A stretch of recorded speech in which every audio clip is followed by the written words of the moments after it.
Abbie Hoisington. Thank you. Edith. You may proceed.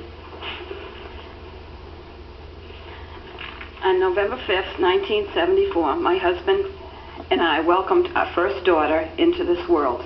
Abbie was delivered by Dr. James Haggerty of Warwick, Rhode Island at Kent County Hospital. We were ecstatic. She was so tiny and beautiful. Abbie went on to become an exceptional child, young lady, and then a responsible adult. She was a loving and caring daughter, granddaughter, sister, niece, and most importantly to her, a teacher. She always did the right thing. Our family has been devastated by this loss. I miss her more and more every day. You have all succeeded in ripping my heart out. I have 2 grandsons who will never know their aunt. Our holidays aren't the celebrations they used to be.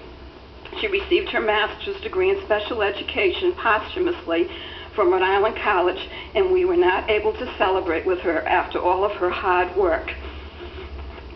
Her fellow graduates all wore flowers in her honor and acknowledged her in any way they could. I cannot express enough the way my daughter interacted with everyone. I received hundreds of cards, and one of them stood out because it described her so well. It was from the mother of a friend from junior high school. In it, she said, "We remember Abbie as the girl who was nice and kind to peers whom others were not so nice to. She didn't care what others thought about it either. Abbie did the right things, the moral things, not always easily, knowing there could be consequences. She was a loving, caring, responsible person. She was a registered owner donor, but needless to say, she could not use her organs because they were destroyed. She was also identified by her dental records. At 4 feet 10 inches, Abbie was short in stature, but huge in caring, responsibility, and doing what was right, no matter how difficult." In a plaque I received from her classroom, it said, among other things, she taught us about honesty, confidence, kindness, and respect for one another and others.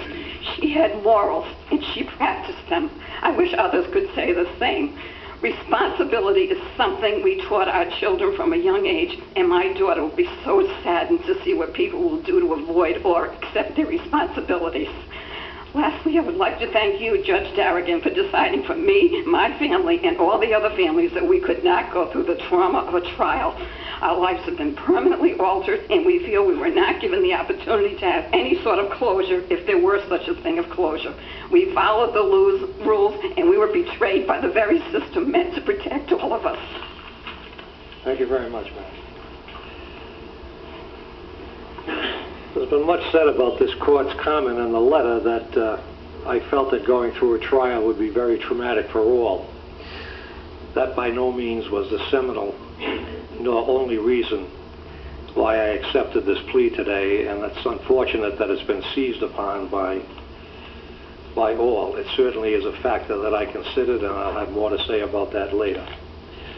All right, let's proceed.